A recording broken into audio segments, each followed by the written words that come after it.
آدھی رات کا وقت تھا۔ یہ جوان چنگی امر سدھو لاہور میں جھومتا گاتا مسکراتا ہواؤں کے دوش پر اڑتا ہوا پیدل چلا جا رہا تھا۔ موبائل اس نے کانوں سے لگا رہا تھا اور کسی سے دھیمی دھیمی میٹھی میٹھی پست سرگرمیوں میں مگن آگے ہی آگے بڑھتا چلا جا رہا تھا۔ اسے نہیں معلوم تھا کہ وہ ایک ایک قدم موت کی طرف بڑھا رہا ہے۔ تھوڑے فاصلے پر اس کے سامنے موت کھڑی اس کا انتظار کر رہی ہے۔ یہ ظاہری خوش کن لیکن حقیقت میں رسوا کن لمحات اس کی زندگی کے آخری لمحات ثابت ہونے والے ہیں۔ سانسوں کی ڈوری ٹوٹنے ہی والی ہے۔ موت منہ کھولے بے قراری سے کھڑی اس کا انتظار کر رہی تھی۔ اس کی زندگی کی سانسیں ایک ایک کر کے کم ہو رہی تھی اور کسی بھی لمحے رک سکتی تھی، لیکن ان سب باتوں سے بے خبر وہ خوش گپیوں میں مگن آگے ہی آگے بڑھتا جا رہا تھا۔ یہ کون تھا جس کے ساتھ محض گفتگو ہو کر وہ دنیا میں رونما ہونے والے ہر حادثے سے بے خبر ہو چکا تھا؟ وہ تو ہواؤں کے دوش پر اڑتا مزید آگے بڑھنا ہی چاہتا تھا کہ اچانک خاموش فضا کسی سنسناتے فائر کی آواز سے گونج اٹھتی ہے۔ ایک ہلکی سی چیخ کے ساتھ ہی یہ جوان زمین پر آ رہتا ہے، مچھلی کی طرح تڑپنے لگتا ہے، اس کا جسم اچھلنے کودنے اور پھڑکنے لگتا ہے۔ خون کا فوارہ ہے کہ فضا میں بلند ہو رہا ہے۔ جوان کی آنکھیں بند ہوتی چلی جا رہی ہیں۔ آخر تڑپ تڑپ کر ساختو جامد ہو جاتا ہے۔ موبائل وہیں کا وہیں پڑا رہ جاتا ہے۔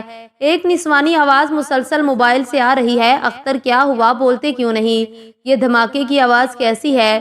لیکن تھوڑی دیر ہنس ہنس کر مسکرا مسکرا کر اور گا گا کر باتیں کرنے والا متحرک جسم بے جان ہو چکا ہے، بے روح بت پڑا ہے۔ جواب کون دے گا؟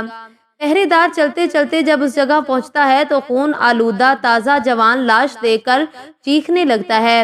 آخر پیش پولیس لاش اپنی حفاظت میں لیتی ہے، موبائل چیک کرتی ہے۔ آخری کال کسی لڑکی کی ہوتی ہے۔ پولیس کا دستہ ایک گھر کا دروازہ پیٹ رہا ہے اور نہایت سخت لہجے میں کرخت گفتگو کر رہا ہے۔ سب لوگوں کے سامنے پولیس والے ایک جوان دوشیزہ اور اس کی والدہ کو مجرم بنا کر گرفتار کر کے تھانے میں لے جاتے ہیں۔ بیان لیا جاتا ہے۔ پولیس پوچھتی ہے، مقتول اختر نے آخری دفعہ تم سے کیا باتیں کی؟ قتل کی وجہ بتاؤ۔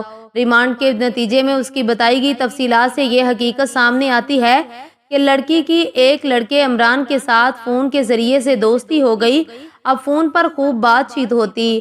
یہ سلسلہ چلتا رہا۔ اس دوران میں ایک اور لڑکے اختر نے بھی لڑکی سے موبائل کے ذریعے سے غیر شرعی رابطہ کیا تو سابقہ لڑکے عمران کو یہ بات کھا گئی۔ اس نے رقابت کے جذبے میں گرفتار ہو کر لڑکی کو دھمکی دی کہ اگر تم نے اس سے دوبارہ رابطہ کیا تو میں اسے گولی مار دوں گا۔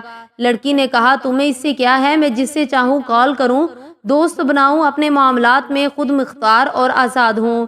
لہٰذا دوسرے لڑکے کو پہلے نے عین موقع پر گولی مار کر قتل کر دیا۔ اب لڑکی کا والدین رسوا ہو چکے ہیں، عزت جاتی رہی ہے، لوگوں کی ان کے متعلق باتیں سنی نہیں جاتی۔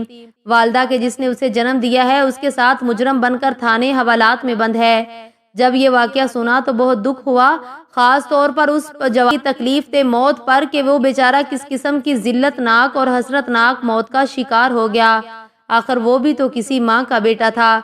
رسول رحمت صلی اللہ علیہ وسلم نے فرمایا کہ جو آدمی مرتے وقت جو بھی کام کر رہا ہوگا اسے اس حالت میں وہی کام کرتے ہوئے قبر سے اٹھایا جائے گا۔